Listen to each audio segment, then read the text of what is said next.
നിസ്സാര കാര്യം. അപ്പോ 9 വർഷം ഉറങ്ങുകയായിരുന്നു. നിങ്ങൾക്ക് ഇപ്പോ ഇറങ്ങാൻ പോകുന്ന സമയത്താണോ, ആ ഇരപ്പിടത്തിൽ നിന്ന് ഇറങ്ങാൻ പോകുന്ന സമയത്താണോ നിങ്ങൾക്ക് ഇപ്പൊ ശബരിമല വികസിപ്പിക്കണം എന്ന് തോന്നിയത്? ഓരോ ഉടായിപ്പായിട്ട് ഇറങ്ങിക്കോളൂ. കഴിഞ്ഞ 9 വർഷം എന്തെടുക്കുകയായിരുന്നു സാർ? ഈ 9 വർഷം പിണറായി ആണല്ലോ 2 ടേമായിട്ട് ഭരിച്ചത്, കേരളം ഭരിച്ചത്. ഓർത്താ ഇപ്പോഴും പേടിയാവുന്നു. അല്ലെ, ഈ 9 വർഷം ശബരിമല വികസനത്തെ കുറിച്ച് കമാന്നൊരക്ഷരം മിണ്ടാത്ത ആൾക്കാർ ഇപ്പോ അവസാനം ഇറങ്ങാൻ സമയമായപ്പോ ഇങ്ങനെ ഒരു സംഗമം നടത്തുന്നത് എന്തിനാണ്? എന്താ ദിടീരങ്ങനെ തോന്നാൻ കാരണം? കാലത്തിനനുസരിച്ച് കോലം കെട്ടണ്ടേ? അല്ല, ഇറങ്ങാൻ സമയം നിങ്ങൾ ആര് പറഞ്ഞു? നിങ്ങൾ ഏത് ലോകത്താ ജീവിക്കുന്നത്? 6 മാസം കൊണ്ട് ഈ ഗവൺമെന്റ് മൂക്കും കുത്തി താഴെ വീഴും. നിങ്ങൾ ആരെങ്കിലും പറഞ്ഞു രണ്ടാം പിണറായി സർക്കാർ അല്ല ഇറങ്ങാറൊന്നും ആയില്ല. അത് ഇവിടത്തെ ജനങ്ങൾ തീരുമാനിക്കും. തോൽക്കുന്നതിന് തൊട്ട് മുമ്പ് വരെ ശുഭാപ്തി വിശ്വാസം വളരെ നല്ലതാണ്. അയ്യപ്പനെതിരെ നവോത്ഥാന മതിൽ കെട്ടി ഞങ്ങൾ അയ്യപ്പ സ്വാമിക്കെതിരെ, ശബരിമലക്കെതിരെ ഞങ്ങൾ ആചാരലംഘനം നടത്തുമെന്ന് മൈക്കിൾ പ്രഖ്യാപിച്ച ഇയാളെ നമ്മൾ വിശ്വസിക്കൂല. അയ്യപ്പനെ കല്യാണം കഴിപ്പിക്കണമെന്ന് പ്രഖ്യാപിച്ചവന്മാരുടെ പാർട്ടിയായ കമ്മ്യൂണിസ്റ്റ് പാർട്ടി അസല് പാർട്ടിയാ, ആരും കൊതിക്കുന്ന പാർട്ടി. നാട്ടിലുണ്ടെങ്കിൽ വഴിയിൽ ഉറച്ചു നിൽക്ക്, എന്നിട്ട് ജനങ്ങളോട് സംവദിക്കേ. എന്താ നിങ്ങൾക്കൊരു ട്വിസ്റ്റ്, എന്താ നിങ്ങൾക്കൊരു തിരിവ്, എന്താ നിങ്ങൾക്കൊരു യൂട്ടേൺ? ഇതൊക്കെ ചെയ്യുന്നത് അപ്പൊ നിങ്ങൾ ഭയന്നോ? വിശ്വാസികളുടെ മുമ്പിൽ വിറച്ചോ? അത് വിശ്വാസികളെ അംഗീകരിച്ചോ?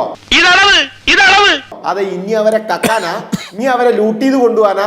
ഈടായിട്ട് ആൾക്ക് ഭക്തി ഇത്തിരി കൂടിയിട്ടുണ്ടോ എന്നൊരു സംശയം. ആ ഓട്ടോറിലും വിളക്കിലും ഒക്കെ ഒരു കണ്ണുണ്ടായിക്കോട്ടെ. രണ്ടാമത് അങ്ങ് പറഞ്ഞു, വിശ്വാസികൾ ഹിന്ദുക്കളുടെ അട്ടിപ്പേറവകാശം BJP കാണോ? വക്കീലെ, ഞാൻ ചോദിച്ചോട്ടെ, ശബരിമല വിശ്വാസികളുടെ, അയ്യപ്പ വിശ്വാസികളുടെ, ദൈവ വിശ്വാസികളുടെ, ക്ഷേത്ര ആചാര വിശ്വാസികളുടെ അട്ടിപ്പേറവകാശത്തിൽ ഒരു അവകാശം സംഘപരിവാറിനും BJPക്ക് ഉണ്ടെന്നേ നിങ്ങൾക്കുണ്ട? മറുപടി പറയണ. ഞങ്ങൾക്ക് അത് കൃത്യമായ അവകാശമുണ്ട്. കാരണം ആ വിശ്വാസത്തിന്, ആചാരത്തിന്, ആ കൃത്യമായിട്ടുള്ള ദേവീദേവ സങ്കല്പങ്ങളെ ബഹുമാനിച്ച് മുന്നോട്ട് പോകുന്ന വിഭാഗത്തെ പരിരക്ഷിക്കുന്നതിൽ നിങ്ങൾ പരാജയപ്പെട്ടപ്പോൾ അവർക്ക് വേണ്ടി പ്രതിരോധം തീർക്കാൻ ഇറങ്ങിയവരാണ് ഞങ്ങൾ. അന്നൊന്നും ഇല്ലാതിരുന്ന സ്നേഹവും കൊണ്ട് നിങ്ങൾ ഇപ്പൊ വന്നപ്പോ അസ്വസ്ഥത തോന്നി, തെറ്റുണ്ടോ? അവർക്ക് വേണ്ടി തല്ലുകൊണ്ടവരാണ് ഞങ്ങൾ, അവർക്ക് വേണ്ടി കല്ലേറ് കൊണ്ടവരാണ് ഞങ്ങൾ, അവർക്ക് വേണ്ടി ജയിലിൽ പോയവരാണ് ഞങ്ങൾ. വേറെ ഒരുപാട് ഭക്തർ പോയി, ഒരുപാട് സംഘടനകളുടെ ആളുകൾ ഉണ്ടായിരുന്നു. പക്ഷേ അതിൽ മുൻപന്തിയിൽ നിന്നവരാ ഞങ്ങൾ. കുറച്ചൊക്കെ അട്ടിപ്പറ അവകാശം ഞങ്ങൾക്കുണ്ട്. നിങ്ങൾക്ക് എന്താ അവകാശമുള്ളേ? നിങ്ങൾ നവോത്ഥാന മതിൽ കെട്ടിയവരാ? ഞാനും മാഷും ഒക്കെ പുരോഗമനവാദികളാ. നിങ്ങൾ അയ്യപ്പനെ കല്യാണം കഴിപ്പിക്കാൻ നടന്നവരാ? 18 പടിയുടെ അർത്ഥം അറിയോ? വിദ്യ, അവിദ്യ, അഷ്ടരാഗങ്ങൾ, ഇന്ദ്രിയങ്ങൾ വല്ലതും അറിയോ നിങ്ങളുടെ കമ്മ്യൂണിസ്റ്റ് പാർട്ടിയുടെ ഇരിക്കുന്ന ആളുകൾക്ക്? പിന്നെ എള്ളുതിരി എന്താണെന്നറിയോ നിങ്ങൾക്ക്? പൂജ എന്താണെന്നറിയോ നിങ്ങൾക്ക്? പുഷ്പാഞ്ജലി എന്താണെന്നറിയോ നിങ്ങൾക്ക്?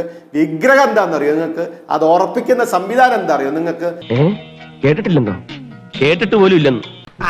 ഒന്നും പറഞ്ഞിട്ട് കാര്യമില്ല. പിന്നെ നിങ്ങൾക്ക് എന്താ, ഈ മുഖ്യമന്ത്രി പിണറായി വിജയൻ എന്താ അവകാശ ശബരിമല നടത്താനായിട്ട്? ഞാൻ ചോദിക്കട്ടെ, എങ്ങനെ അദ്ദേഹം ആ വേദിയിലേക്ക് വരിക? ഞാൻ കേറിച്ചിലും ചുമ്മാ കേറിച്ചില്ലൊന്നുമില്ല, പിന്നെ നല്ലോണം വലിഞ്ഞു കേറിച്ചില്ല. കറുപ്പെടുത്ത് മാലയിട്ട് ഇരുമുടിക്കെട്ടേന്തി പോകുന്ന അയ്യപ്പന്മാരുടെ സംഗമത്തിൽ 3000 പേരും കറുപ്പെടുത്ത് വന്ന എങ്ങനെയാ സാറേ നിങ്ങളുടെ മുഖ്യമന്ത്രി അങ്ങോട്ട് വരിക? ഓന് പേടിയല്ലേ കറുപ്പ്? അത് പോയിന്റ്. ഓൻ കറുപ്പിനെ അംഗീകരിക്കോ? കറുപ്പ് പേടിയല്ലേ? ഇങ്ങനെ പേടിച്ചുള്ളൊരു ജീവിതം നിനക്ക് വേണോ പ്രഭേ? അയ്യപ്പനെ കുറിച്ച് പറയാനോ വിശ്വാസത്തെ കുറിച്ച് പറയാനോ നിങ്ങൾക്ക് എന്താ അവകാശം? വലിയ നിരീശ്വരവാദിയായ അച്ഛനെ ഈ വിശ്വാസം തുടങ്ങിയല്ലേ എന്ന് പറഞ്ഞാൽ യഥാർത്ഥ വിശ്വാസികളെ വിളിച്ചുകൊണ്ട് സത്യസന്ധമായിട്ടുള്ള നീതിപൂർവമായിട്ടുള്ള ഒരു സംഗമമാണ് നിങ്ങൾ ആഗ്രഹിക്കുന്നുവെങ്കിൽ നിങ്ങൾ അതിന് വേണ്ടുന്ന ചർച്ചകൾക്ക് വിവിധ ക്ഷേത്രങ്ങൾ, നിങ്ങൾക്ക് എത്ര ക്ഷേത്രം ഉണ്ടെന്നറിയോ കേരളത്തിൽ? A few moments later. ഹിന്ദുവിന്റെ അല്ല വിശ്വാസികളെ, അല്ല ഞാൻ വിശ്വാസത്തിന് ഞാൻ അമ്പലത്തിൽ പോണെങ്കിൽ അത് BJP ഔദാര്യത്തിലാണ്ട. ഞാൻ ഹിന്ദു ആണെങ്കിൽ ഞാൻ അമ്പലത്തിൽ പോകും. ഓഹോ, അപ്പോൾ അങ്ങനെ ഒരു സംഭവം ഉണ്ടായിരുന്നല്ലേ? ദൈവമില്ല, അമ്പലമില്ല എന്നൊക്കെ വിളിച്ചു പോകും. എന്നിട്ട് ആരും കാണാതെ തലയിൽ മുണ്ടും പോലത്തെ ദൈവത്തെ തൊഴാൻ പോകും. അത് എന്റെ അവകാശമാണ്, അല്ലാതെ BJP പറയണ്ട. അമ്പലത്തിൽ പോകണമെങ്കിൽ ഹിന്ദുവിന് BJPയുടെ ഔദാര്യം വേണ്ട. പക്ഷേ ആ അമ്പലത്തെ നശിപ്പിക്കാനും അമ്പലത്തിൽ പോകുന്നവർക്കെതിരെ നവോത്ഥാന മതിൽ കെട്ടാനും വന്നാൽ അത് BJP കൃത്യമായി പ്രതിരോധിക്കുമെന്ന് വസന്ത് ഒന്ന് മനസ്സിലാക്കിക്കോ. എനിക്ക് ശ്വാസം വിടാൻ കുറച്ച് സമയം എന്താടാ? ഇല്ല, അഡ്വക്കേറ്റ് സതീഷ് ഒറ്റ ചോദ്യം. അഡ്വക്കേറ്റ് സതീഷ് വസൻ. നിങ്ങൾക്കാരാണ് വെട്ടിപ്പേർ അവകാശം തന്നത്? നിങ്ങൾക്ക് ശബരിമല അയ്യപ്പനെ നവോത്ഥാന മതിൽ കെട്ടാൻ വെട്ടിപ്പേർ അവകാശം തന്നതാരാണ്? വിശ്വാസികളുടെ ആചാരം എങ്ങനെ നടത്തി നിങ്ങൾ കെട്ടിപ്പേർ അവകാശം തന്നതാരാണ്? എന്റെ അടിസ്ഥാനത്തിലാണ് ഈ ദേവാലയങ്ങളെ മുഴുവൻ തച്ചുടച്ച് ഫുട്ബോൾ ഗ്രൗണ്ട് ആക്കണമെന്ന് നിങ്ങൾ പറഞ്ഞത്? നിങ്ങൾ ആരാണ്? അത് വേണ്ട. അതുകൊണ്ടാണ് ചോദിക്കുന്നത്, ഇങ്ങനെ ഒരു സംഗമം നടത്തുന്നു, നിങ്ങൾക്ക് അയ്യപ്പ ഭക്തരോട് വിശ്വാസികളോട് പ്രതിബദ്ധതയുണ്ടെങ്കിൽ, കൂറുണ്ടെങ്കിൽ, ആൾക്കാരാ സ്വന്തം കാര്യം ചിന്താവാന്നുള്ള ഒറ്റ ചിന്തല്ലേ ഉള്ളൂ. ആചാരങ്ങളും അനുഷ്ഠാനങ്ങളും സംരക്ഷിക്കുമെന്ന പ്രമേയം അവതരിപ്പിച്ച് പാസ്സാക്കുമോ എന്നുള്ളതാണ് എന്റെ ചോദ്യം. താങ്കൾക്ക് മറുപടി ഇല്ല എന്ന് വ്യക്തമായി. പിന്നെ തന്നെ എന്തിനാ കെട്ടിയെടുത്തത്?